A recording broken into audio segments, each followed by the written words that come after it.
आज के इस व्याख्यान में हम सभी लोग भगवान पाणिनि के द्वारा लिखित अष्टाध्यायी को शब्दशः पढ़ रहे हैं और उस अध्ययन के क्रम में हम लोगों ने अब तक 37 सूत्रों का अध्ययन किया है। 37वां अंतिम सूत्र हमने जो पढ़ा था वह सूत्र अव्यय संज्ञा का सूत्र था और उसी सूत्र से अव्यय संज्ञा का एक प्रकरण, अव्यय संज्ञा का एक विषय प्रारंभ हो गया था।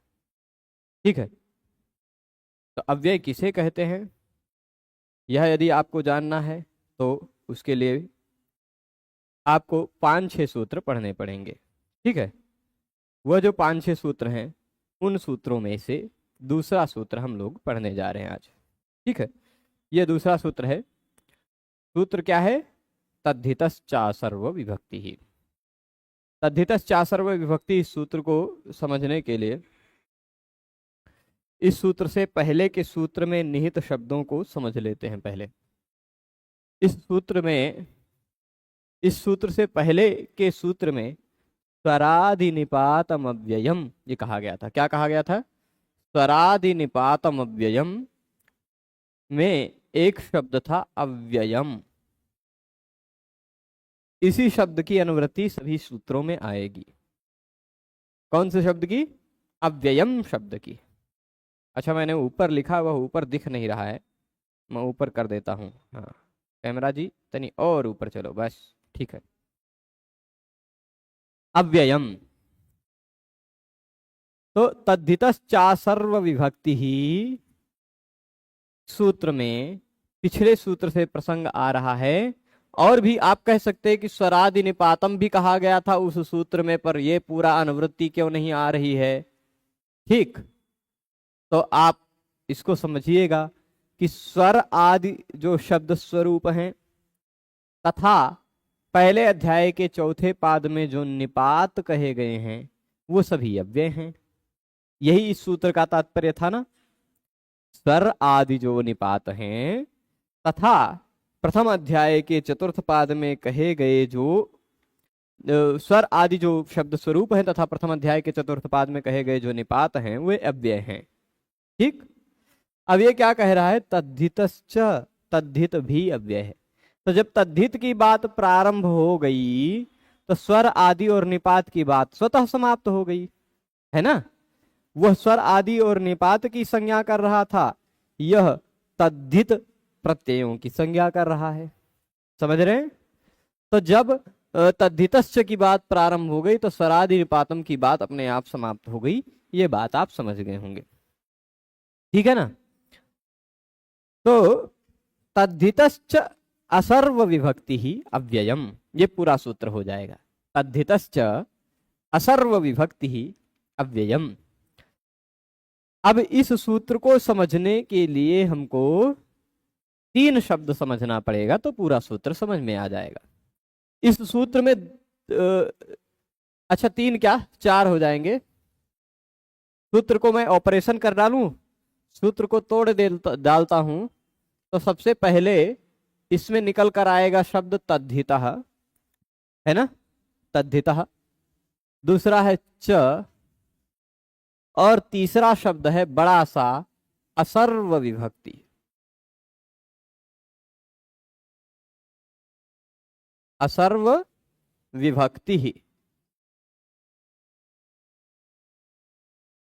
यही 3 शब्द हैं इस सूत्र में। तद्धितः च असर्व विभक्ति ही। ठीक है, तो यहां देखिएगा ध्यान से। तद्धितः पहले क्या है ये समझ जाएं, असर्व विभक्ति क्या है ये समझ जाएं तो हम पूरा सूत्र समझ जाएंगे। समझ जाएंगे कि नहीं?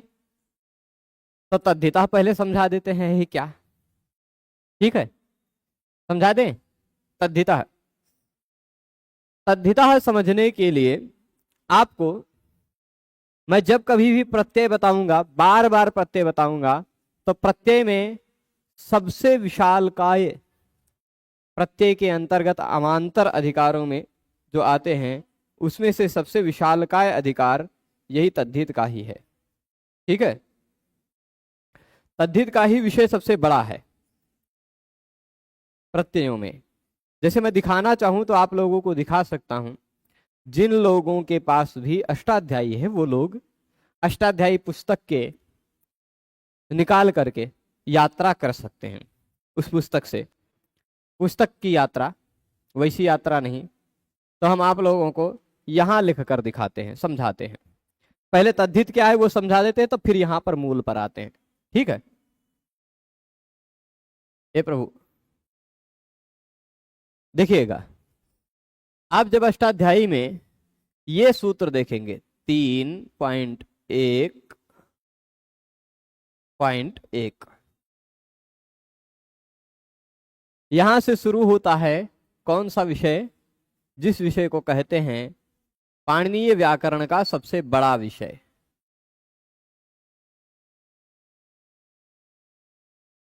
प्रत्ययः। पाणिनीय व्याकरण के परिचय में आपने यह जाना होगा कि इसमें 8 अध्याय हैं। कुल कितने अध्याय हैं पाणिनीय व्याकरण में? कुल 8 अध्याय हैं। 8 अध्यायों में से 3 अध्याय केवल इस विषय के हैं। तो इसलिए विषय बहुत बड़ा है, ये समझ रहे होंगे। क्योंकि तीसरे अध्याय के पहले पाद से शुरू हुआ, तीसरे अध्याय के पहले सूत्र से शुरू हुआ यह विषय 5वें अध्याय के अंतिम सूत्र तक जाता है। तीसरा, चौथा और 5वां, ये तीनों अध्यायों को हम प्रत्ययाध्याय कह सकते हैं। तो यह सूत्र आप देखेंगे, यदि गोपाल दत्त पांडे जी वाली अष्टाध्यायी है आपके पास, तो इस प्रत्यय सूत्र के बाद तुरंत सूत्र होगा परश्च, फिर आद्युदात्तश्च।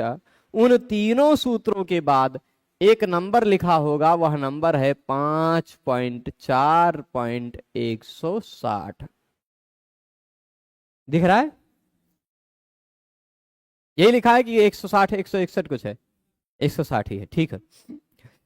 तो प्रत्यय विषय यहां से प्रारंभ होकर 5वें अध्याय के चौथे पाद के 160 नंबर सूत्र तक जाएगा। ठीक है। यानी तीसरे अध्याय के पहले सूत्र से लेकर 5वें अध्याय के अंतिम सूत्र तक, ये 160 नंबर सूत्र देख लीजिए आप, वहीं पर 5वां अध्याय समाप्त हो रहा है। 5-4-160, 5वां अध्याय वहीं समाप्त हो जाएगा। तो तीसरे अध्याय के प्रारंभ से लेकर 5वें अध्याय की समाप्ति तक के जो विषय हैं वो क्या हैं? प्रत्यय। क्या है? प्रत्यय। अच्छा, ये प्रत्यय कितने प्रकार के? क्योंकि कुछ कुछ प्रत्यय शब्द के बाद लगते हैं, कुछ कुछ प्रत्यय धातुओं के बाद लगते हैं, कुछ कुछ शब्द प्रत्यय तिङंत के बाद भी लग जाते हैं, कुछ कुछ प्रत्यय सुबंत के बाद भी लग जाते हैं, कुछ कुछ प्रत्यय अव्ययों के बाद लगते हैं, है ना? तो कितनी प्रजाति के प्रत्यय हैं ऐसा हम कह सकते हैं। कुछ बीच में लगते हैं, है ना? तो प्रत्ययों की कितनी प्रजातियां, यानी कितने प्रकार हैं, कितनी कोटियां हैं प्रत्ययों की, ये विषय जानना आवश्यक है ना? प्रधानतया हम यह कह सकते हैं मुख्य रूप से जहां से प्रत्यय का विषय शुरू हुआ है, यहां से, है ना, इसके बाद अगला, आप अगले स्टेप पर चलिए। पूरे प्रत्यय प्रकरण की मैं आपको यात्रा करा रहा हूं। अगले स्टेप पर चलिए, वह सूत्र नंबर आपको मिलेगा 3.1.91 से लेकर उस सूत्र पर लिखा होगा, मोटे अक्षरों में वह सूत्र लिखा होगा धातोः। क्या लिखा होगा? धातोः लिखा है। और उसी के तुरंत बाद लिखा होगा 3-4-117 लिखा है। 3-4-117 गोपाल दत्त पांडे जी वाली अष्टाध्यायी में इस तरह से मिलेगा। अब अगला स्टेप भी मैं लिख लेता हूं, तभी इन सबको समझाता हूं। अब 3-4-117 नंबर सूत्र निकाल कर आप देख लीजिए जरा अष्टाध्यायी में, तो आपको यह पता चलेगा कि यह तीसरे अध्याय का अंतिम सूत्र है। निकाल कर देख लीजिए, तीसरे अध्याय का अंतिम सूत्र है 3-4-117 है। यानी इससे पता क्या चलता है, ध्यान दीजिएगा, 3 1 91 नंबर सूत्र के बाद 3 4 117 नंबर सूत्र तक जो कुछ भी कहे गए हैं वो सब भी तो प्रत्यय ही है ना, क्योंकि तीसरे अध्याय में, चौथे अध्याय में, पांचवें अध्याय में प्रत्ययों का ही निरूपण है। तो 3 1 91 से 3 4 17 तक भी जो कहे गए हैं वो सब भी प्रत्यय हैं, लेकिन वो प्रत्यय धातु हैं, धातु वाले हैं। यानी वो सारे प्रत्यय धातुओं के बाद लगने वाले हैं। पाणिनि भगवान इकट्ठा कर करके रखा है सबको कि धातु के बाद लगने वाले जितने प्रत्यय हैं वो सारे प्रत्यय इसी 3 1 91 से 3 4 117 तक इकट्ठा करके रख दिया। अब आप कहेंगे कि जरा ये बताइए 3 1 1 से 3 1 91 तक के बीच में जो 90 सूत्र हैं वो सब क्या हैं, उनमें कौन से प्रत्यय हैं? ये तो मान लीजिए हम 91 से लेके पूरे तीसरे अध्याय की समाप्ति तक के सारे प्रत्यय हमने कह दिया कि धातु के बाद लगने वाले प्रत्यय, पर ये बीच के जो 90 सूत्रों में जो प्रत्यय कहे गए वो सारे प्रत्यय कैसे? तो उस बीच के 90 सूत्रों में 2 प्रकार के प्रत्यय कहे गए हैं, ठीक है, वो अभी आगे बता देंगे, ठीक है। पहले अब पूरा प्रत्यय का अधिकार पूरी यात्रा कर लें आप। ये सूत्र खत्म हुआ, इसका अगला सूत्र आप देखिए, वह सूत्र रहेगा 4 1 1। यही है ना चौथे अध्याय के पहले पाद का पहला सूत्र। और सूत्र आपको मिलेगा ज्ञा प्रातिपदिकात, ऐसा है।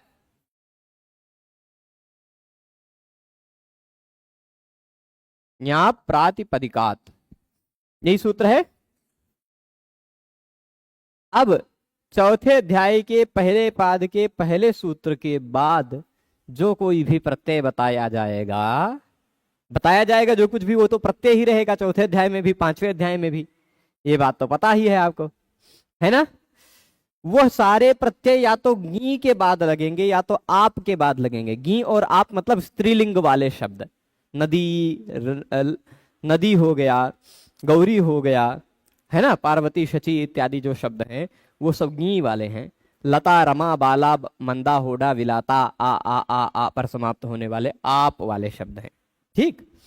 तो ऐसे स्त्रीलिंग शब्द ई पर समाप्त होने वाले, आ पर समाप्त होने वाले ज्ञाप हैं, तथा अन्य जो सामान्य शब्द हैं पुल्लिंग नपुंसकलिंग के, वो प्रातिपदिक हैं, ठीक। तो अब चौथे अध्याय में जो प्रत्यय बताया जाएगा, संक्षिप्त में इतना कह दें, वो या तो स्त्रीलिंग शब्दों से या तो अन्य प्रातिपदिक से लगेगा। वो धातुओं के बाद लगने वाला प्रत्यय नहीं होगा, क्योंकि धातुओं के बाद लगने वाले प्रत्ययों का निरूपण तीसरे अध्याय में इस बॉर्डर में किया जा चुका है।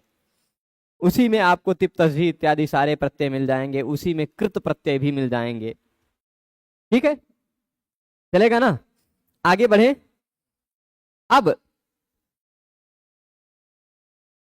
आगे यदि हम देखें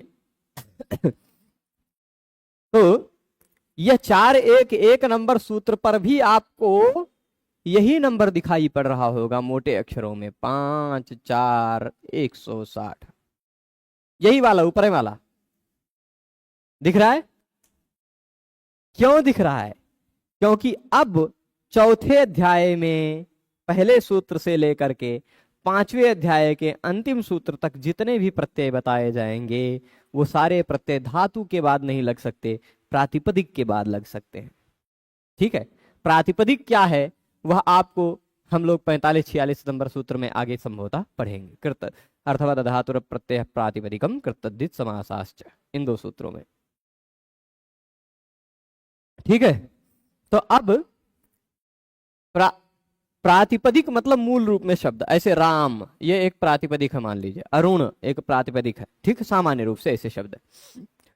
तो अब आपको पता चल गया प्रत्ययों का बॉर्डर, पर इसके अंतर्गत भी, ये तो ऊपर ऊपर के मेन बॉर्डर हो गए, इसके अंतर्गत 4 1 1 से 5 4 160 के अंदर भी और भी कुछ है। क्या है वो मैं आपको बता देता हूं।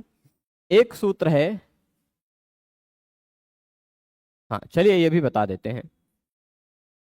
त्रियाम सूत्र नंबर लिखा होगा 4 1 3 है या 4 है? 3 ही है, 3 ही है। 4 1 3 त्रियाम, और इसके बाद नंबर पड़ा होगा 4 1 81 या 83, कितना पड़ा है 81, ठीक है। यानी 4 1 3 से इसी के बीच का है ना ये सारा, 4 1 3 से लेकर 4 1 81 तक स्त्रीलिंग वाले प्रत्यय बताए गए हैं। उसी में आपको गीप मिलेगा, गीस मिलेगा, गीन मिलेगा, टाप डाप चाप ऊंग ती, ये सारे मिलेंगे। ठीक, अच्छा इसी 81 नंबर क्या होता है, कभी कभी कोई कोई बॉर्डर एक दूसरे से संक्रमित हो जाता है ना। तो वैसे ही इसी बॉर्डर से संक्रमित होकर एक और बॉर्डर शुरू होगा, वह शुरू होगा इसके बिचवे से शुरू हो जाएगा, 4 1 76 या 77 नंबर से शुरू होकर के जाएगा 5 4 160। और उसी विषय को हमें समझना है इस सूत्र में, वह है विषय तद्धिता।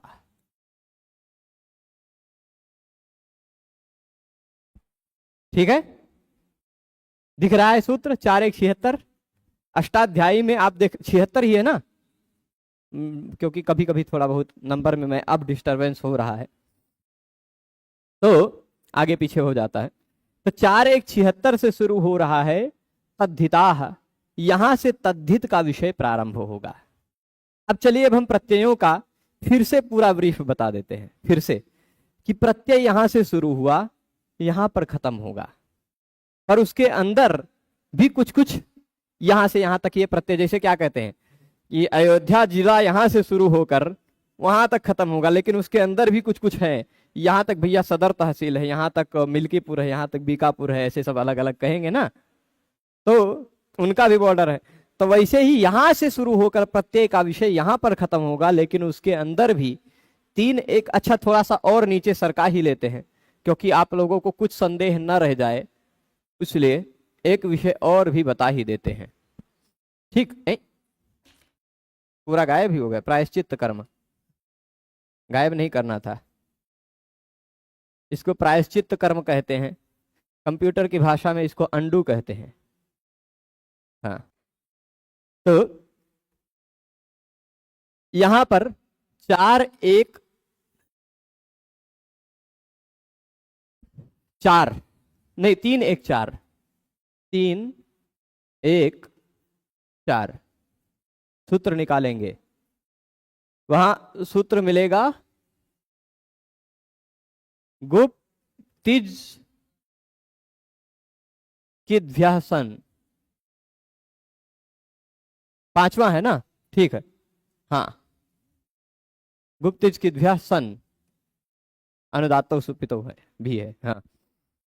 तो यहां से लेकर के अब आप कहेंगे कि 3 1 5, तो कहेंगे 1 के बाद 2 3 4 क्या है, तो 2 3 4 भी इसी के हैं, इसी के छोटे छोटे भाई हैं। ये बता रहा है प्रत्यय 2 नंबर सूत्र कहेगा प्रत्यय बाद में ही लगेगा, परश्च। 3 नंबर कहेगा उसका पहला स्वरवर्ण उदात्त ही होगा, आद्युदात्तश्च। और 4 नंबर सूत्र कहेगा सुप प्रत्यय तथा प की इत संज्ञा वाले प्रत्यय अनुदात्त होंगे। ठीक है, तो वो स्वर का निरूपण खाली उतना बता दिया, अनुदात्तो सुपितो। तो 5 नंबर सूत्र से विषय प्रारंभ हो रहा है प्रत्ययों का। पहला प्रत्यय है सन प्रत्यय।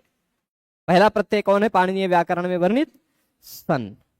ठीक, यहां से सनाद्यंता धातव नंबर सूत्र देखिए कहां पर मिलेगा, 4 1 30 के आगे देखिए कहां है, नहीं 3 1 30 के आगे, 3 1 32 है ना। यहां तक जो वर्णित प्रत्यय हैं वह प्रत्यय कहलाते हैं सनादि प्रत्यय। कौन से प्रत्यय?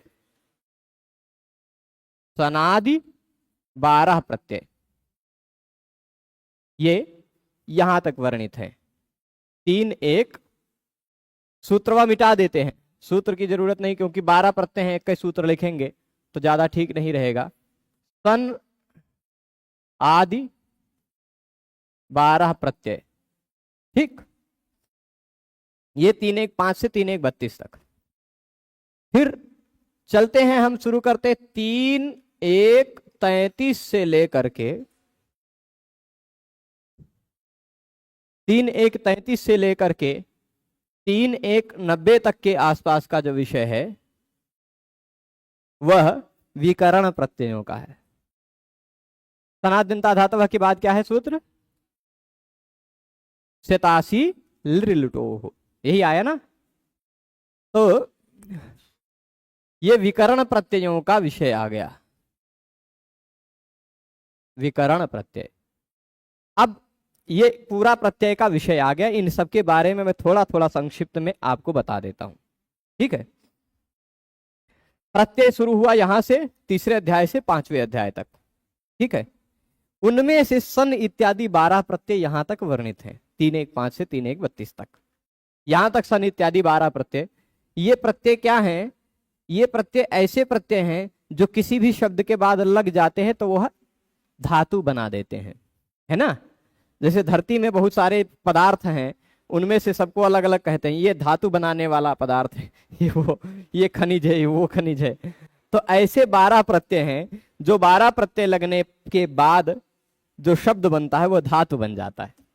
जैसे पठ के बाद सन लग गया तो पिपठिश एक धातु बन गया, उसका रूप पिपठिशति, पिपठिशतः, पिपठिशन्ति। भू के बाद सन लग गया तो बुभूष एक धातु बन गया, जैसे भवति भवतः भवन्ति वैसे बुभूषति बुभूषतः बुभूषन्ति, ऐसे रूप बनता है। अणिच भावयति भावयतः भावयन्ति, ऐसे मतलब सन इत्यादि 12 प्रत्ययों में यह विशेषता है। अच्छा, विकर्ण प्रत्यय कौन से हैं? धातु और तिंग प्रत्यय के बीच में जुड़ जाने वाले प्रत्यय विकर्ण प्रत्यय होते हैं, जो धातु के स्वरूप को विकृत करने में सहायक होते हैं, ठीक है। जैसे भू को भवति बनाना है तो भू को पहले भो करना पड़ेगा, फिर भव करना पड़ेगा, तो वह भू को भव करने में जो सहायक है वह प्रत्यय विकर्ण प्रत्यय है, वह शप प्रत्यय है, ठीक है। तो वो विकर्ण प्रत्यय सारे अलग अलग गणों के 10 गणों के 10 गणों के विकर्ण प्रत्यय, साथ ही साथ अन्य जो लकारों के विकर्ण प्रत्यय धातु रूपों में ही वो भी काम आने वाले हैं, वो सारे यहां तक वर्णित है, ठीक है, चलेगा। अब इसके बाद यहां से शुरू होता है विषय शुद्ध धातुओं के बाद लगने वाले प्रत्ययों का। ऐसे प्रत्यय जो धातुओं के बाद ही लगते हैं और कहीं नहीं लगते हैं। इनके अंदर कौन कौन से प्रत्यय आते हैं? इनके अंदर आने वाले प्रत्ययों में 2 प्रकार के प्रत्यय हैं। एक प्रत्यय है तिंग प्रत्यय और एक प्रत्यय है कृत प्रत्यय, ठीक है। धातु के बाद लगने वाले प्रत्ययों में 2 प्रकार के प्रत्यय हैं। तिंग प्रत्यय मतलब तिप्त जी सिप्तस्थम वस्मस्ताताम जथासाथाम धम इट वही महिंग, है ना, वो प्रत्यय है। तिप्त जी सिप्तस्थ वस्मस आताम जथासाथाम धम इट वही महिंग, ठीक है। जिन प्रत्ययों को लगकर धातु रूप बनते हैं, पठति पठता पठन्ति, गच्छति गच्छतः गच्छन्ति, खादति खादतः खादन्ति इत्यादि 10 लकारों के रूप बनते हैं, आत्मने पद के भी वो। और कृत प्रत्यय वो हैं जिनसे बनते हैं कृदंत शब्द, है ना, पाठक, पठ का पाठक, पठिता इत्यादि।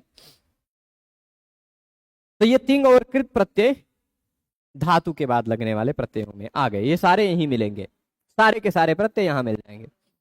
बहुत जानकारी वाला ये सत्र है, आपको इकट्ठे बहुत सारी जानकारी मिलेगी। ये जो प्रत्यय है यहाँ से 4-1-1 से 5-4-160 तक, इसमें 3 प्रकार के प्रत्यय मिलेंगे आपको। एक प्रत्यय मिलेगा सुप, ये पीने वाला सूप मत समझिएगा, सुप, सु औजस अम औटसस ताभ्याम भिस, जिन प्रत्ययों के सहारे शब्द रूप बनते हैं, बालकः बालको बालकाः, रामः रामो रामाः इत्यादि, वो सारे प्रत्यय सुप प्रत्यय। तथा स्त्री, स्त्री प्रत्यय है कुल मिलाकर के 8, ठीक, वो 8 स्त्री प्रत्यय। तथा तद्धित इसके अंतर्गत आ जाते हैं। अब वो स्त्री और तद्धित को तो मैंने दिखा ही दिया है। 4-1-3 से 4-1-2 वाला जो है सूत्र वो सुप का है। 4-1-2 नंबर वाला सूत्र है सौजसम उच्छष्टाभ्याम भिस्ञेभ्याम भ्यस्ञसोभ्यसिभ्याम भ्यस्ञसोसाम्यो सुप, ठीक, वो सूत्र 4-1-2 नंबर सूत्र है, वो सुप प्रत्यय वाला है।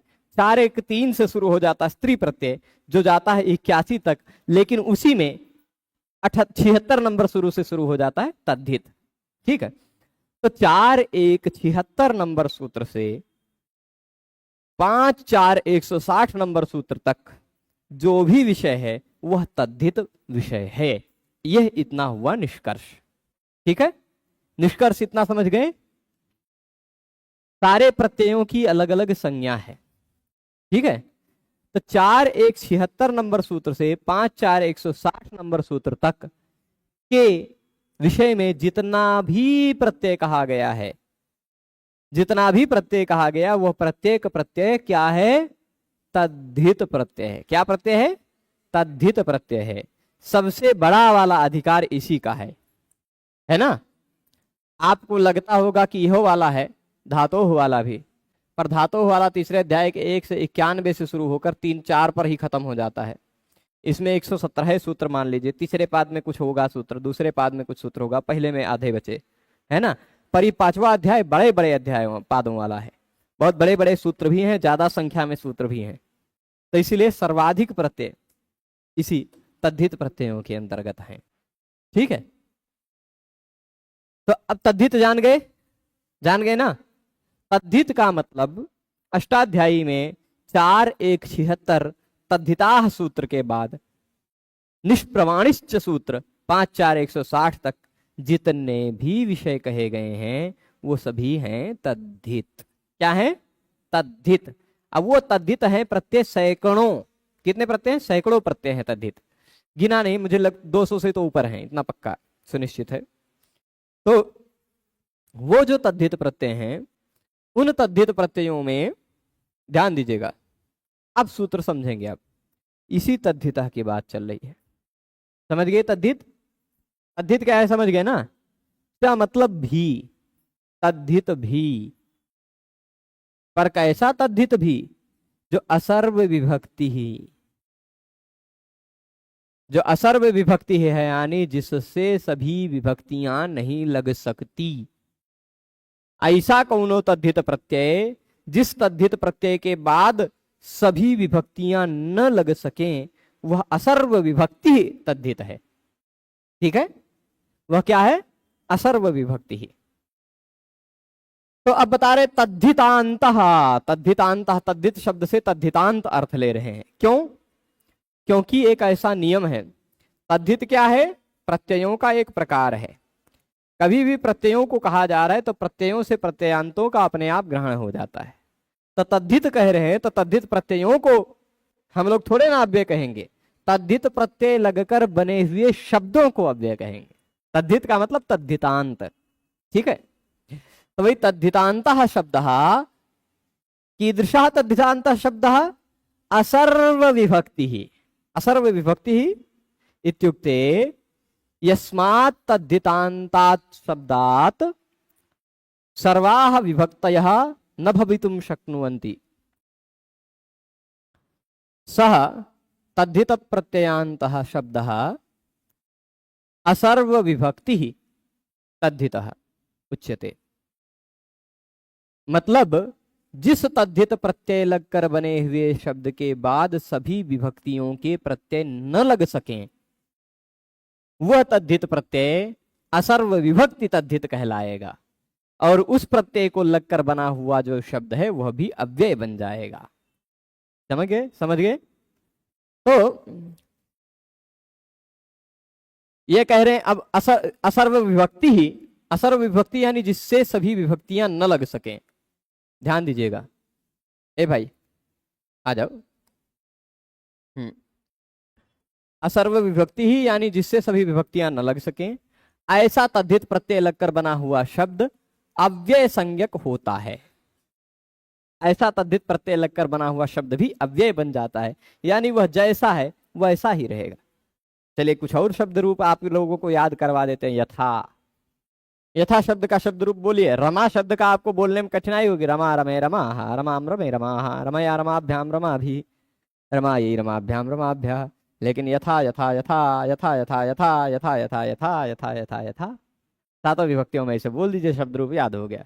तथा तथा तथा तथा तथा तथा तथा तथा तथा तथा तथा तथा सातों विभक्तियों में इसे बोलते जाइएगा। ठीक है, क्योंकि वो तद्धित प्रत्यय थाल प्रत्यय लगकर बना हुआ शब्द है। ठीक है, चलेगा। तो अब क्या है असर्व विभक्ति ही, ये भी बात बता रहे हैं, यस्माद न सर्व विभक्ते है उत्पत्ति ही, जिससे नहीं हो सकती है सभी विभक्तियों की उत्पत्ति, जिस है ना, ऐसा तद्धित प्रत्यय लगकर बना हुआ शब्द अव्यय बन जाता है। ठीक है, चलिए उदाहरण देंगे और उस उदाहरण में हम समझेंगे, यह भी समझाने का प्रयास करेंगे कि क्यों यह प्रत्यय असर्व विभक्ति है। तो सर्व विभक्ति है, लिख तो दिया कि जिससे नहीं होता सभी विभक्तियों की उत्पत्ति, जिससे नहीं होती सभी विभक्तियों की उत्पत्ति, वह है असर्व विभक्ति। और ऐसा तद्धित प्रत्यय अव्यय बन जाता, तद्धित प्रत्यय लगकर बना हुआ शब्द अव्यय बन जाता है। ठीक है, तो हमें सभी तद्धित प्रत्ययों को नहीं समझना, नहीं तो सारे तद्धित आसान हो जाता, पूरा विषय में खत्म, तद्धित का पूरा बॉर्डर खत्म। तद्धित प्रत्ययों में ऐसे कुछ गिने चुने प्रत्यय हैं, कुछ गिने चुने। अच्छा, एक विषय आया कि does not receiving enough video to maintain smooth streaming, अटक अटक कर बफरिंग हो रही है। ठीक है भाई, अटक अटक ना अटको प्रभु।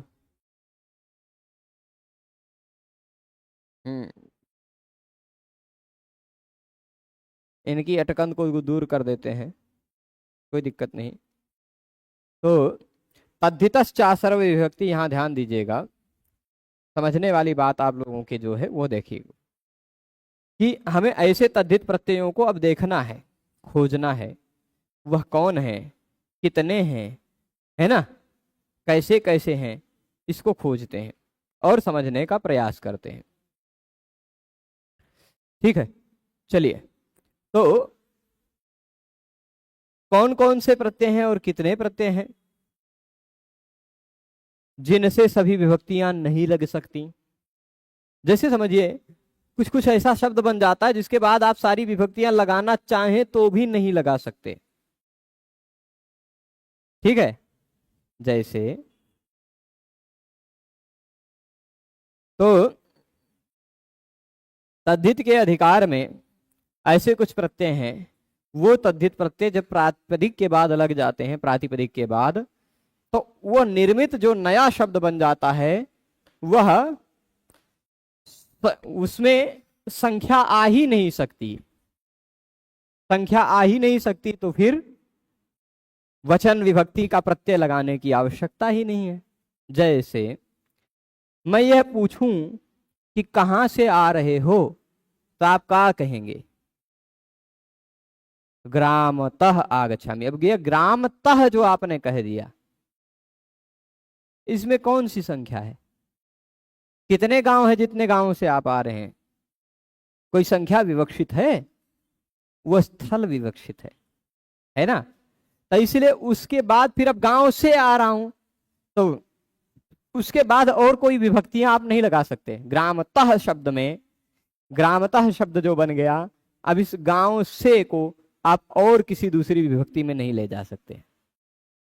ठीक है, अभी और अच्छे से समझेंगे, थोड़ा सा धैर्य रखें। यहां उदाहरण दिया ततः, क्या उदाहरण दिया, ततः। अच्छा, वो सारे प्रत्यय कौन कौन से मैं आपको बता देता हूं। एक प्रत्यय है, लिखना चाहे तो मैं बता देता हूं, यहां दिया हुआ है।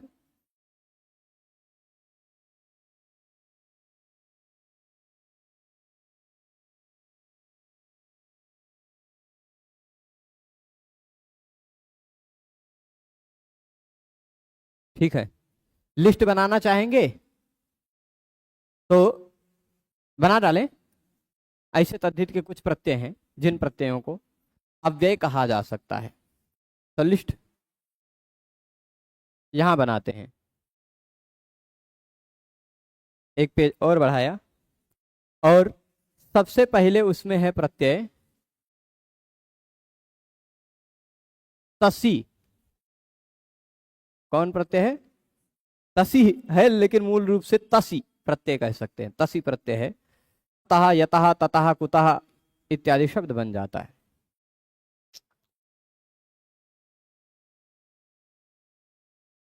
डिस्कनेक्ट हो जा रहा है, फिर रिकनेक्ट हो रहा है, डिस्कनेक्ट रिकनेक्ट। डब्बा जी को उखड़वा देंगे यहाँ से। इंटरनेट ध्यान कर डिस्टर्ब कर रहे हैं कभी कभी। तो तसी प्रत्यय लगकर जो शब्द बनेगा वह अव्यय बन जाएगा, क्योंकि तसी प्रत्यय जो है वह ऐसा प्रत्यय है जिसको हम असर्व विभक्ति कह सकते हैं, है ना। तो अच्छा, अगला प्रत्यय है वती। कौन सा प्रत्यय है? वती।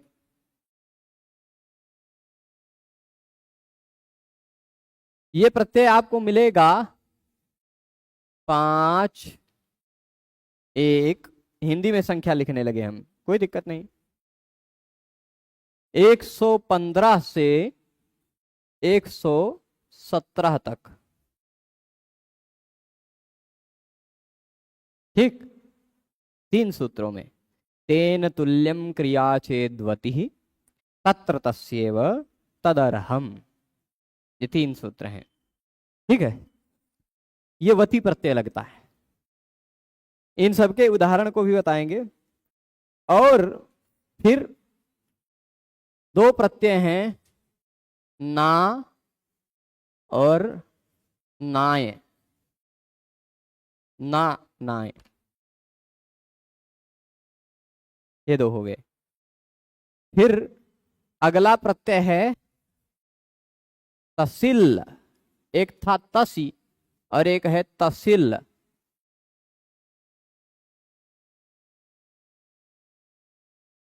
ठीक है,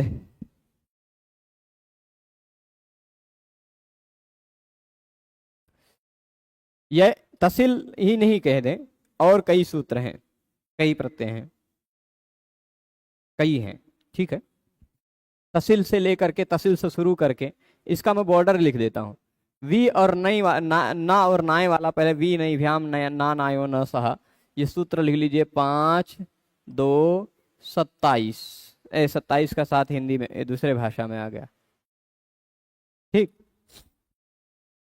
और फिर उसके बाद है प्रत्यय शुरू होता है तसिल से लेकर के, कई प्रत्यय हैं। त्रल है, फिर उसके बाद अत है, ह है ना। चलेगा, सूत्र नंबर में लिख देता हूं, यहां अधिकार लिखा हुआ है। 5, 3, 7 से 5, 3, 7 से लेकर के 5, 3, 46 तक। ठीक है, कितने हो गए? लगभग 40 सूत्र। ठीक है, लगभग 40 सूत्र। और फिर उसके बाद है 5, 4, 17 से 5, 4, 20 तक। मैं सूत्रों का एड्रेस लिख देता हूं। 5, 4, 17 से 5, 4, 20 तक। और फिर 5, 4, 56 के आसपास से शुरू होगा फिर अगला। नहीं, अच्छा, बहुअल्पार्थाच्छस्कार का दन्यतरस्याम। ठीक है, 5, 4, 42 से लेकर के 5, 4, 67 तक।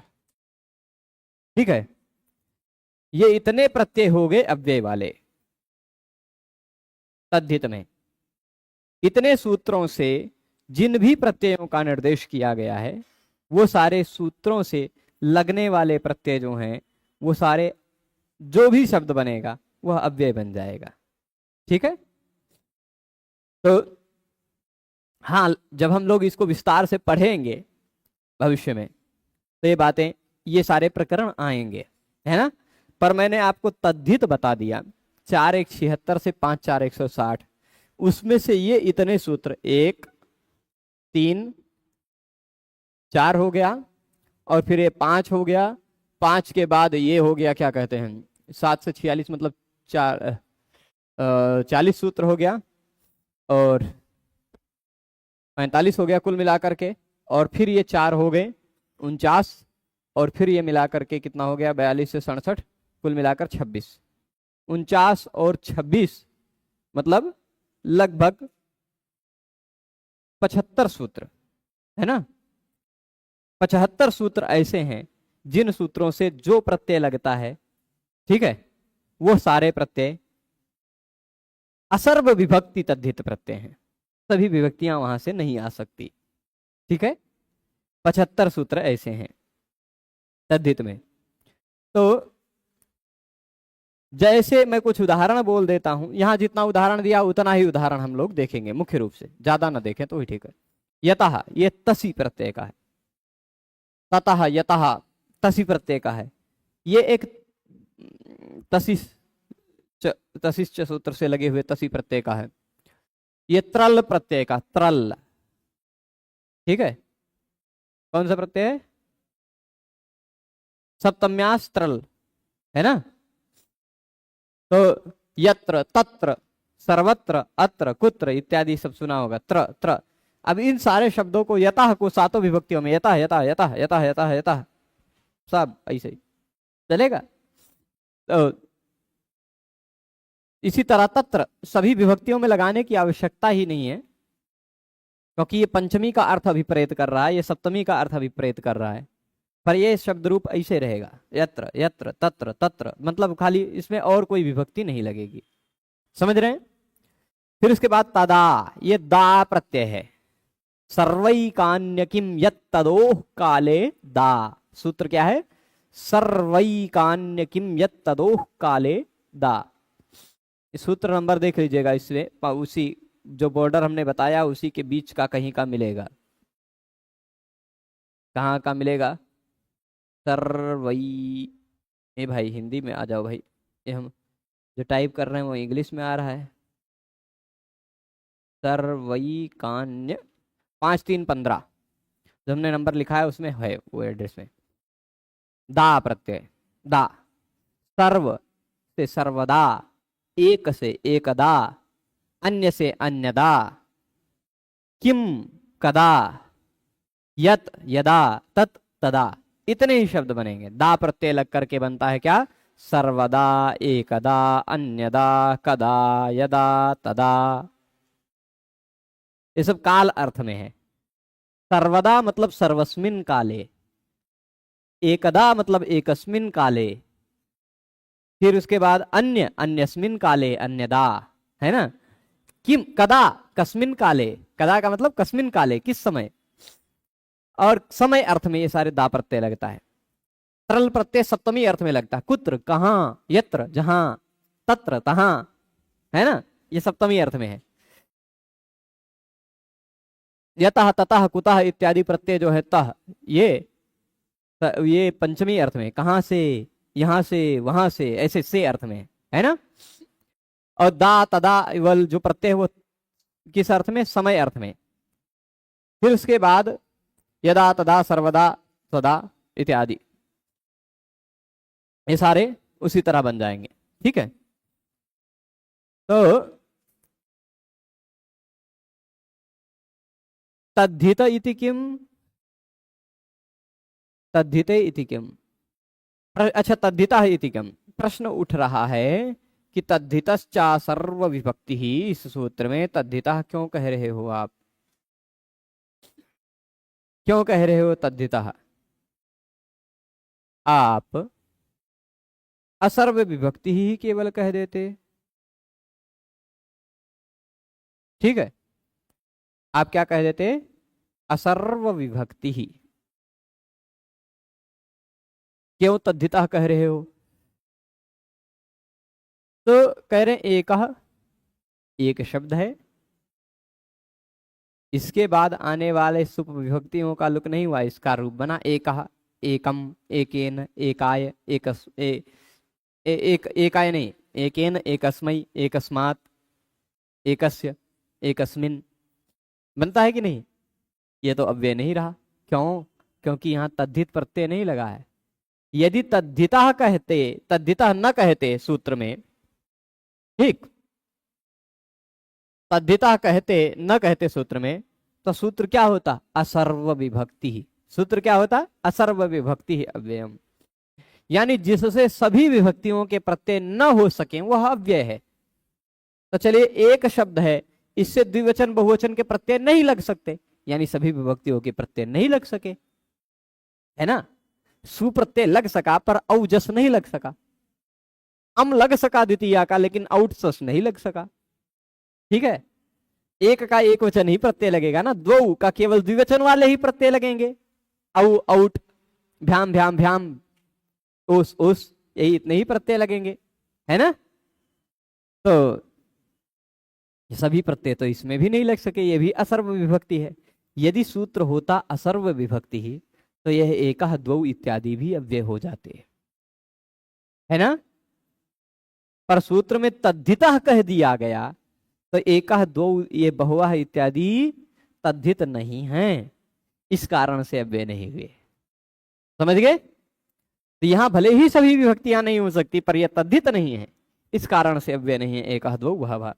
और असर्व विभक्ति रीति किम, असर्व विभक्ति क्यों कहा, असर्व विभक्ति न कहते तो क्या होता, तो सूत्र केवल रहता तद्धितश्च, सूत्र इतने रहता है ना, तद्धितश्च, तो इसका मतलब क्या होता, तद्धित अव्यय है। तो तद्धित प्रत्यय मैंने आपको बताया 4-1-76 से 5-4-160 तक के लगभग 200 से ज्यादा प्रत्यय तद्धित प्रत्यय अव्यय बन जाते, सबके सब तद्धित प्रत्यय अव्यय बन जाते ना। तब तो पूरा तद्धित का बवाल ही आप लोगों का आसान हो जाता, है ना। आसान नहीं होता, मतलब अनिष्ट शब्द रूप बनने लग जाते। कहने का तात्पर्य यही है कि सारे तद्धित अव्यय हो जाते, सारे तद्धितों के शब्द रूप चलाने की आवश्यकता ही नहीं रह जाती। तो इसीलिए औपगवः औपगवौ औपगवाह नहीं बन पाता, केवल औपगव ऐसे रह जाता, औपगव, है ना। समझ गए।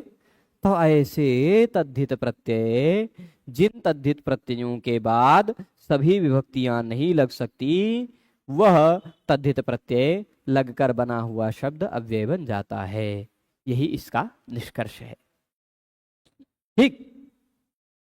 अच्छा, तो कौन है वो प्रत्यय, तो तसी मैंने बता दिया, वती, तसी प्रत्यय लगकर यतः ततः इत्यादि बन गया। फिर उस अधिकार में मैंने वती प्रत्यय बताया था, वत बनता है, चंद्रवत, चंद्रवत्ते मुखम दृष्ट्वा, है ना, मोम बुदीति मनो मम, तो चंद्रवत ये वत प्रत्यय लगकर बना हुआ शब्द है ना। श्लोक सुना होगा आपने, जम्बू वज्जल बिंदु वज्जल च वज्जाम्बाल वज्जालवत, वत वत वत वत वत, ये सारे अव्यय हैं। कंठे यस्य विराजते च गरलम, ऐसे शुरू होता है। तो वत वत लगकर बने हुए जितने शब्द हैं वह अव्यय हैं, उनका और फिर रूप नहीं चलेगा। ठीक है। फिर विना, ना और ना ये प्रत्यय दो बताए थे हमने। ना प्रत्यय है लगकर बनता हुआ शब्द एक ही विना, और ना ये प्रत्यय लगकर बना हुआ एक ही शब्द है नाना। विना और नाना ये दोनों भी अव्यय है, तो विना शब्द का रूप नहीं चलेगा, है ना। और कोई ना अंत में आता होता तो बनता, शब्द रूप बनता। रमा है तो रमा रमे रमा, लेकिन विना है तो विना विना विना विना विना विना विना विना विना। ठीक है, अव्यय। नाना इसी तरह, वो नाना नहीं जिनके घर जाते हैं लोग गर्मियों की छुट्टी में, है ना, दूसरा है नाना, अनेक अर्थ में होता है। तो तसिल प्रत्यय है, ततः यतः कुत्र, फिर उसके बाद यत्र तत्र कुत्र परितः, तः परितः, अभितः क्व इह द्वैधम त्रैधम इत्यादि। ठीक। तो इसे 500 से ज्यादा शब्दों की अव्यय संज्ञा हो जाती है उससे, उस प्रकरण में, पंचम्यास्तशील में इत्यादि में। किम एतिंग अव्यय घादा वाम द्रव्य प्रकर्षे से सूत्र से लेकर के आमु प्रत्यय लगकर जो बना है, किंतराम पूर्वाण्यतराम पचति तराम विजयते तमाम विजयते तराम इत्यादि सुना होगा, वह आम आम लग करके बना हुआ जो शब्द है वो भी अव्यय है। ठीक, तद्धित वाला। और क्या, वो अद्रव्य प्रकर्षे, द्रव्य से अतिरिक्त किसी का उत्कर्ष दिखाना। ठीक, तो फिर प्रत्यय है अगला कृत्वसुच, कृत्वसुच, सुच सकृत, और नहीं सुच ही है। फिर उसके बाद धा इत्यादि प्रत्यय। तो द्विहि, त्रिहि, चतुः, पंचकृत्वः, चतुर्धा, पंचधा, षोढ़ा, ये धा धा अलग कर जो बना हुआ है वो भी अव्यय है, क्योंकि सभी विभक्तियां वहां से नहीं आ सकती। शस, अल्पशः, बहुशः इत्यादि। ठीक है, तो अच्छा, ये जो अब तद्धित प्रत्यय लगकर बने हुए शब्द हैं, ये सारे शब्द अव्यय हैं। ये सारे, ये असर्व विभक्ति वाले अव्यय होने के साथ साथ प्रातिपदिक भी हैं। कृत तद्धित समासाश्च, 1, 2, 46 नंबर सूत्र हम लोग पढ़ेंगे पहले अध्याय के दूसरे पाद में। तो कृदंत तद्धित और समास अव्यय हो जाते, वो कृदंत तद्धित और समास प्रातिपदिक होते हैं। तो ये भी प्रातिपदिक है, तद्धित लगकर बना हुआ शब्द। और प्रातिपदिक शब्दों के बाद सारी विभक्तियों के प्रत्यय लगते हैं, तो जैसे इत्यादि लगेगा प्रत्यय, यहाँ लगेगा सारा प्रत्यय अव्ययादाप सुपह। अव्यय के बाद सुप प्रत्यय लगा हुआ हो तो वह खत्म। तो तद्धित प्रत्यय लगकर बना हुआ शब्द यह देख लीजिए, जैसे क्या है, ये शब्द है यतः, ततः, या सर्वदा, सर्वदा ले लीजिए, है ना। अब इस सर्वदा शब्द के बाद कोई भी प्रत्यय लगेगा सुप प्रत्यय तो वह खत्म, क्योंकि ये अव्यय बन गया है। अव्यय के बाद कोई प्रत्यय आएगा तो वह अव्ययादाप सुपह सूत्र से वह नष्ट हो जाएगा। ठीक है, स्पष्ट है। तो ये तद्धितश्च सर्व विभक्ति सूत्र भी हमने समझ लिया। अब प्रत्ययों का बॉर्डर जो हमने समझाया था, उसमें यदि आपको ध्यान हो तो हमने प्रत्ययों के बॉर्डर में एक और बॉर्डर बताया था। वह आप यदि ध्यान दिए हो तो 3, 1, 91 से 3, 4, 1, 1, 17, 1, 1, 7, है ना। ये बॉर्डर बताया था। किसका बताया था? तिंग प्रत्यय और कृत प्रत्यय का, जो धातु के बाद लगते हैं, है ना। तो तिंग प्रत्यय लगकर बना हुआ शब्द अव्यय नहीं बनता, परंतु कृत प्रत्यय लगकर बना हुआ शब्द अव्यय हो जाता है, हो जाता है। ठीक है, तो अब कृत प्रत्यय जो हैं, कौन से हैं कृत प्रत्यय? जिनको लगकर बना हुआ शब्द अव्यय बनता है, उसको देखते हैं। तो कृद्यो मकारांत एजंतश्च तदंतम शब्द रूपम अव्यय संज्ञम भवति। जो मकारांत कृत है, एजंत कृत है, उस मकारांत और एजंत कृत प्रत्यय लगकर बने हुए जो शब्द हैं वह अव्यय हो जाते हैं। ठीक है, स्वादुंकारम भुंक्ते। अब कृत प्रत्यय जो है ना, कुल लगभग 130 के आसपास प्रत्यय हैं कृत प्रत्यय। उन प्रत्ययों में से आपको देखना है, कुछ प्रत्यय ऐसे हैं जो मेजंत, यहाँ अच्छा मेजंत में कुछ लोग देख करके मेच याद आ रहा होगा, मेच नहीं है, यहाँ तोड़ देते हैं। इस सूत्र को तोड़ेंगे तो 3 शब्द ऐसे निकाल सकते हैं, कृत, म, एच, अंत। ये इतने शब्दों को मिलाकर कृन में जंत बन गया है। ठीक, तो म आप जानते हैं क्या है, एच भी आप जानते, ए, ओ, आई, औ, है ना। तो म अथवा एच पर अंत होने वाला जो कृत प्रत्यय है वह भी अव्यय है। यहां भी अव्ययम की अनुवृत्ति आ रही है। ठीक, तो म पर समाप्त होने वाला कृत प्रत्यय या एच पर समाप्त होने वाला कृत प्रत्यय अव्यय है। उस प्रत्यय को लगकर बना हुआ शब्द अव्यय बन जाता है। अब कृत प्रत्यय में और तद्धित प्रत्यय में अंतर क्या है? क्या अंतर है? इस चार्ट को देख करके, जो मैंने बनाया था यहां पर, इसको देख करके संभवतः जो प्रबुद्ध होंगे, जो थोड़ा सा सोचते होंगे, वह जान जाएंगे इसको देखकर। जरा ये बताइए, ये कृत प्रत्यय यहां कहा गया है इसमें, और तद्धित प्रत्यय यहां कहा गया, इसमें क्या अंतर है? क्या अंतर है?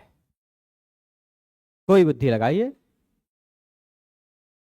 अच्छा, कृत कृत के अंदर भी बहुत सारे ऐसे प्रत्यय हैं और तद्धित के अंदर भी बहुत सारे ऐसे प्रत्यय हैं जो एक दूसरे के एक जैसे हैं।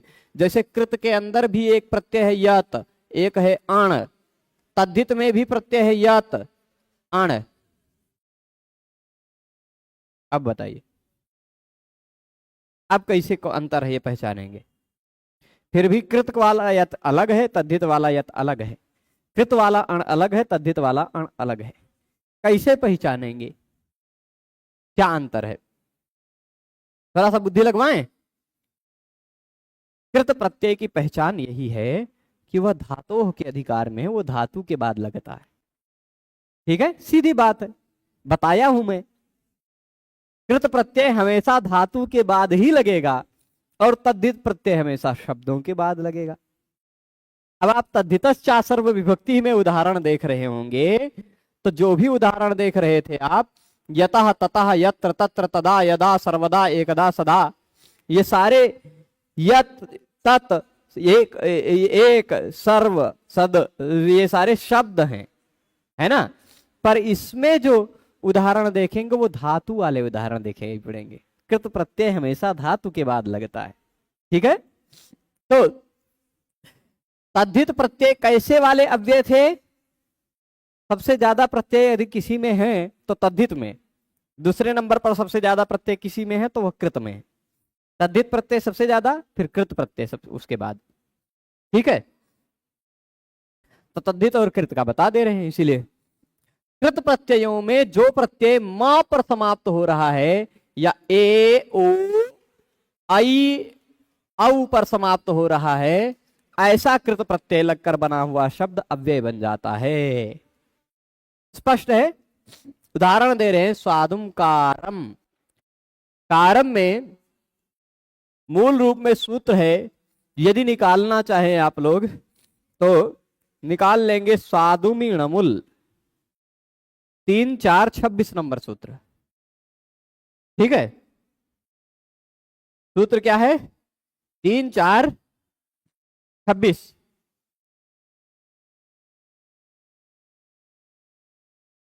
मिला? स्वादुमी णमुल।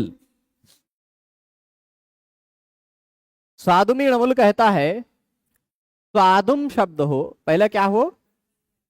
स्वादुम, और उसके बाद क्री धातु हो, तो इस स्वादुम के बाद क्री धातु होने पर उसके बाद प्रत्यय लग जाता है अणमुल। कौन सा प्रत्यय? अणमुल में से बचता है केवल ल गायब, उ गायब, अणा गायब, बचता है अम। ठीक, क्री अम बन जाएगा कारम, क्री को कार कर लिया जाएगा वृद्धि होकर, अणा की संज्ञा है प्रत्यय में, इसलिए तो क्री अम कारम बन जाएगा, स्वादुम कारम। अब यह तद्धित प्रत्यय लगकर बना हुआ जो शब्द है स्वादुम कारम, उसका अंतिम अक्षर म है, अनुस्वार बन गया है पर फिर भी म है ना? तो यह म पर समाप्त होने वाला कृत है, इस कारण अव्यय बन जाएगा। तो स्वादुम कारम शब्द का शब्द रूप सभी विभक्तियों में नारायण नारायण, सभी विभक्तियों में स्वादुम कारम स्वादुम कारम स्वादुम कारम ही रहेगा। ठीक है, आप भट्टोजी दीक्षित की भट्टोजी दीक्षित जी की सिद्धांत कौमुदी के ऊपर लिखी गई स्वयं की व्याख्या है एक, प्रौढ़ मनोरमा। उसका मंगलाचरण पढ़ेंगे तो शुरुआत के 4 शब्द अव्यय ही हैं। ध्यायम ध्यायम परम ब्रह्म, शुरुआत में पहले ही चरण में 4 शब्द हैं। ध्यायम ध्यायम परम ब्रह्म, स्मारम स्मारम गुरोर्गिरः, सिद्धांत कौमुदी व्याख्यां कुर्मः प्रौढ़ मनोरमाम। वहां ध्यायम ध्यायम, स्मारम स्मारम, ये जो शब्द आभीषणीय णमुल च, उस सूत्र से णमुल प्रत्यय लगकर बना हुआ शब्द ध्यायम स्मारम अम दिखाई पड़ रहा है, म अंत में दिखाई पड़ रहा है। ठीक है। संपन्नम कारम, यहां भी अम है, वही अणमुल प्रत्यय। लवणंकारम, यहां भी अम है। स्वादुंकारम भुंगते, मतलब स्वादिष्ट करता हुआ भोजन कर रहा है। और नारायण नारायण, हे भगवान।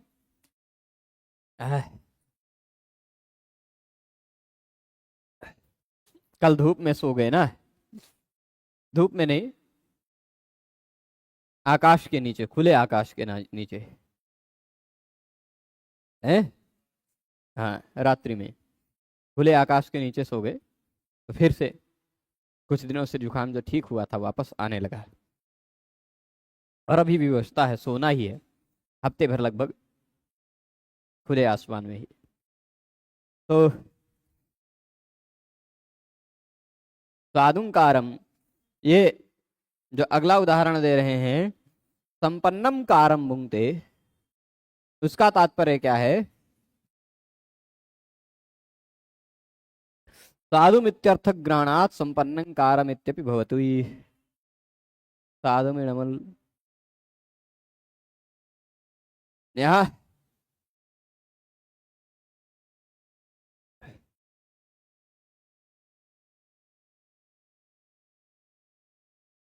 संपन्नं कारम देख लेते हैं क्या है इसका, कहाँ बना रहे हैं। इसी सूत्र में ही उदाहरण दिया भी है और कहीं नहीं दिया है। साधु में मूल में ही लवणंकारम संपन्न लवण शब्द साधु पर्यायु। ठीक है, साधु में नमुल सूत्र से ही नमुल प्रत्यय लगा हुआ है, साधु शब्द के पर्यायवाची शब्द हैं।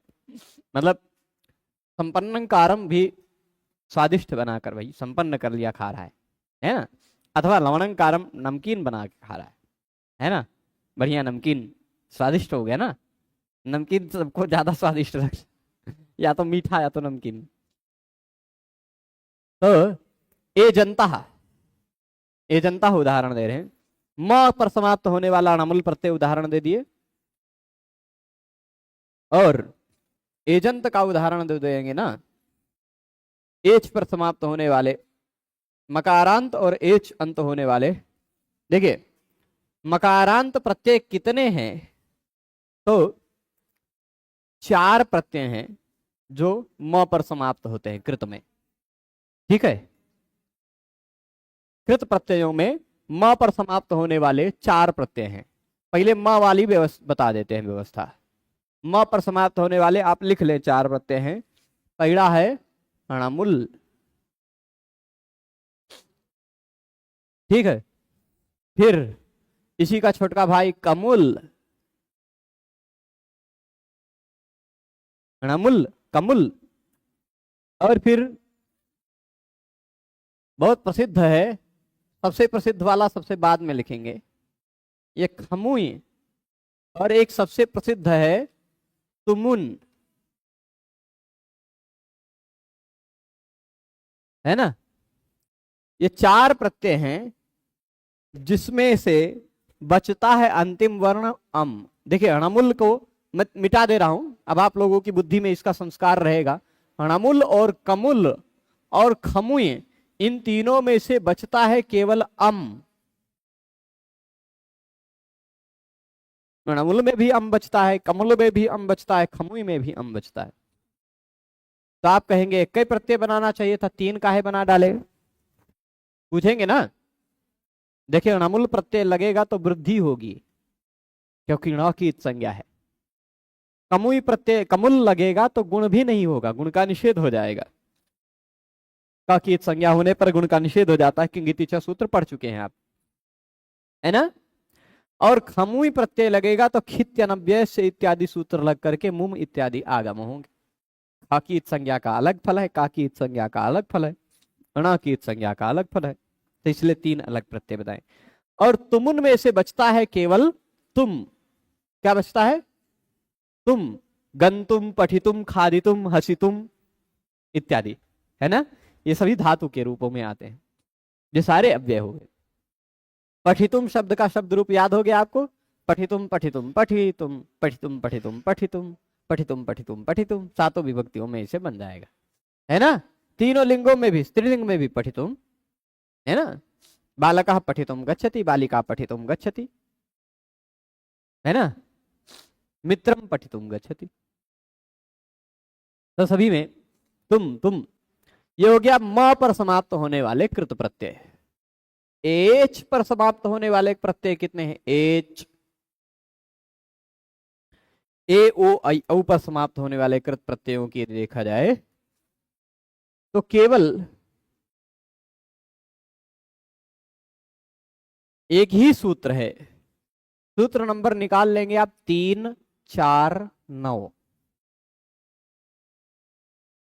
सूत्र नंबर है 3, 4, 9। मिला? तुम अर्थे ए भाई पंचर मत करना, खाली एक बर्रे उड़ रहा है, पंचर कर देगा तो तुरंत ही मोटे हो जाएंगे, है ना। तो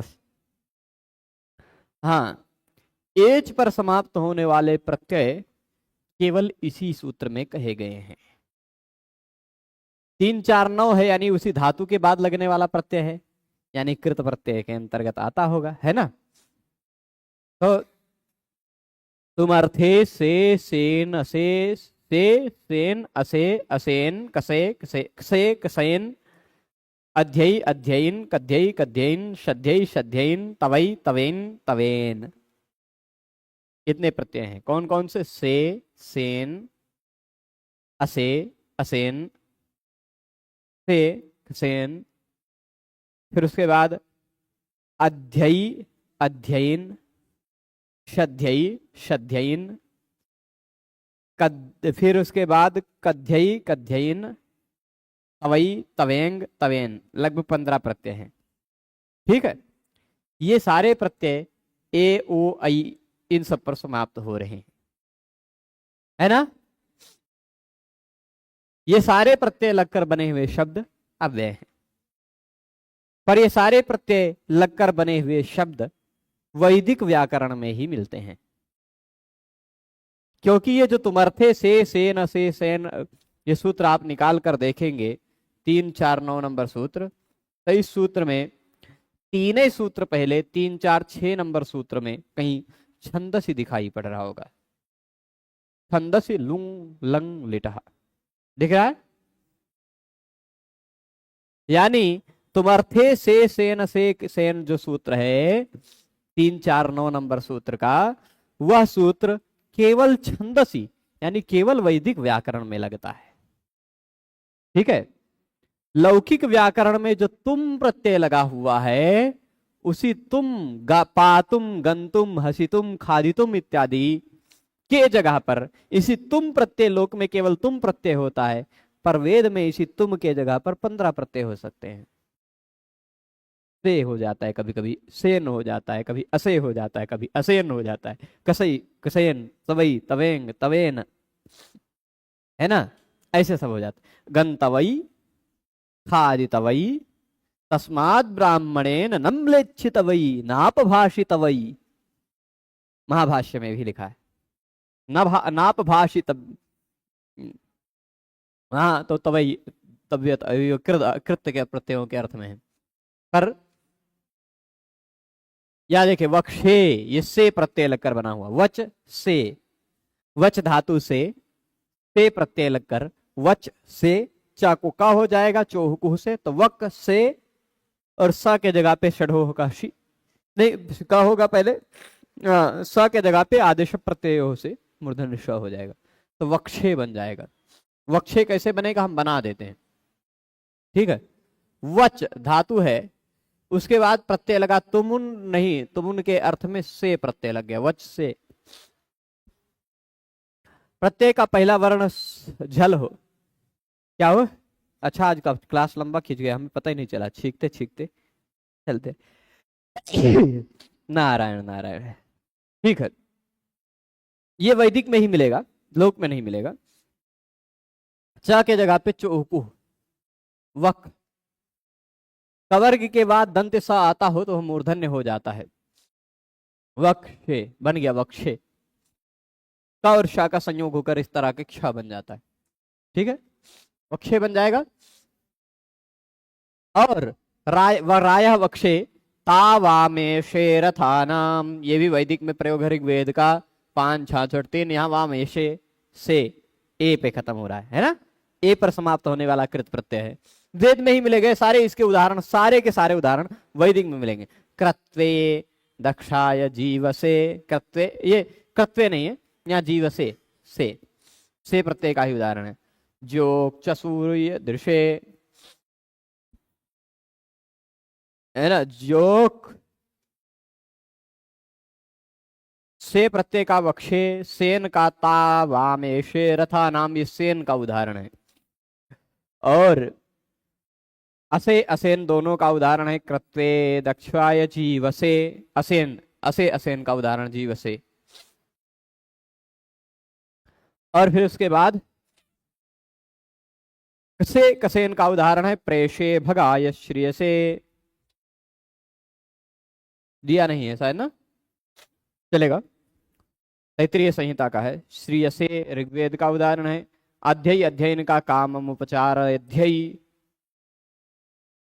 और कध्यय का इंद्राग्नि आहुअध्यय माध्यन्दिनी संहिता का उदाहरण है। कध्ययन का श्री अध्यय, शध्यय का शध्ययन का, वायवे पिबध्यय पिबध्यय ऐसा उदाहरण है। मादयध्वय मादयध्यय, तवई प्रत्यय का सोमम इंद्राय पातवई है, केवल वेद में ही उदाहरण मिलेगा। ठीक है, एजंत के उदाहरण केवल वेद में मिलेंगे। मकारांत का उदाहरण तुमुल, तुमुन, खमुल, कमुई, कमुल, रणमुल, ये सारे उदाहरण मिल सकते हैं लोक में भी, परंतु वो एजंत वाला केवल वेद में। ठीक है, तो ये अभी बात समझ गए होंगे। यहां देख लीजिए सारे उदाहरण। वक्षे वचे तुमर्थे से इति से प्रत्यय कुत्वे शत्वे चक्रते रूपम। वक्षे यहां मैंने सिद्ध भी किया है कि वच धातु से तुमर्थे से सेन इस सूत्र से प्रत्यय लग गया, इति से प्रत्यय। कुत्वे वच को चोह कुह से कुत्व हो गया तो वक बन गया, फिर शत्व कर दिया, वच सा जो है उसके स्थान पर मूर्धन्य श कर दिया तो वक्षे रूप बन गया। एषे इति इणः से प्रत्यय शत्वे कृते रूपम। जीवसे इति जीवये है असे प्रत्यय, जीव धातु से असे प्रत्यय लगकर बना हुआ रूप है। दृश्य यह सूत्र है, दृश्य धातु से केन प्रत्यय लग करके बना हुआ शब्द निपातित है। दृश्य विखे इति च। फिर इसके बाद अंतग्रहणम औपदेशिक प्रतिपत्त्यर्थम यह माभूत आधये चिकीर्षवे कुंभकारेभ्य इति। चलेगा, यहाँ जो बातें और कुछ बची हैं, दृश्य विखेच अभी बचा है, इसको हम लोग समझते हुए आगे पढ़ेंगे। आज यही रोका जाए, 7 बजने वाला है। ठीक है, सभी लोग जुड़े रहे क्योंकि लंबा खिंच गया। मैं देख लेता हूँ एक बार कुछ और प्रश्न है तो उसका उत्तर दे देता हूँ। अटक अटक कर चल रही है गुरुजी, एक बात यही आ रही है। 1 मिनट। नारायण नारायण। ओहो, चलेगा, चल तो रहा ही था लगभग। देख लेता हूँ कुछ और प्रश्न आए हों। गुरु शिक्षालय में कौन सी संधि? प्रभु एक एक शिक्षालय फिर कहेंगे। जब मैंने विद्यालय बता दिया कौन सी संधि है, तब आप शिक्षालय, देवालय, मदिरालय, चाहे जितने आलय लेके आते रहिए। क्या विद्यालय का आलय अलग है, शिक्षालय का अलग आलय अलग है? क्या विद्यालय में आ और आलय में संधि है? उसी तरह शिक्षालय में आ और आलय में संधि नहीं है, देवालय में नहीं है। क्या विद्यालय के आलय में आंग उपसर्ग लगा है तो देवालय के आलय में आंग उपसर्ग नहीं लगा है क्या? तो एक तरह के इस तरह जब हम हर एक शब्द का रूप बताते ही जाएंगे तो फिर आप क्या समझेंगे? एक बता देने से अपने आप उस तरह के सभी को समझ लेना है। ये मैंने कई बार स्पष्टता से बताया है कि पर वाले शब्द में यदि पर वाले शब्द का पहला अक्षर आंग उपसर्ग दिख जाता है, वो धातुओं के बाद ही दिखेगा। निपात एकाजनांग में भी मैंने यह अंतर बताया, आ और आंग में क्या अंतर है। आंग उपसर्ग है, वह क्रिया से युक्त दिखाई पड़ेगा। क्रिया से युक्त आंग उपसर्ग यदि दिखाई पड़ रहा है तो फिर बस ओमांगोच्च से ही पर रूप संधि करना है। ठीक है, चलेगा। और कोई प्रश्न नहीं है? आपका इसका व्यावृत्ति पर विवेचन लिखा, मैंने किसी भी रुचि पर विवेचन नहीं लिखा, लिखूंगा, ठीक।